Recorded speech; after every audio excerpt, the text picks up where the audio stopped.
নতুন বছরের শুরুতে সুয়ারেজ লাইনের কাজের জন্য মোহাম্মদপুরের রাজিয়া সুলতানা সড়কে সংস্কার কাজ শুরু করে ঢাকা উত্তর সিটি কর্পোরেশন। পুরো সড়কের অর্ধেক অংশ ইতোমধ্যে খুঁড়ে ফেলায় পায়ে হেঁটে চলাও যেন দুষ্কর হয়ে পড়েছে, ফলে চরম ভোগান্তিতে পড়েছেন যাতায়াতকারীরা। সরেজমিনে দেখা যায় পুরো সড়কের অর্ধেক অংশ পুরোপুরি কেটে ফেলা হয়েছে। প্রায় অর্ধ শতাধিক শ্রমিক সেখানে কাজ করছেন। রাস্তার দুই পাশে সামান্য যে অংশটুকু অবশিষ্ট আছে তা দিয়ে একের অধিক পথচারীর চলাচল করাও দুষ্কর।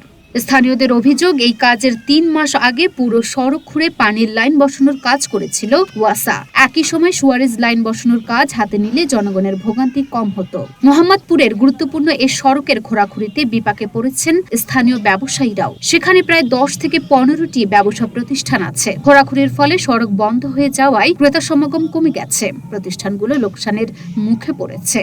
রাজিয়া সুলতানা সড়কের সংস্কার কাজ কবে নাগাদ শেষ হবে জানতে চাইলে দায়িত্বরত ব্যক্তি মোহাম্মদ সবুজ জানান, যে কোনো উন্নয়ন প্রকল্পের জন্য মানুষকে কিছুটা দুর্ভোগ পোহাতে হয়।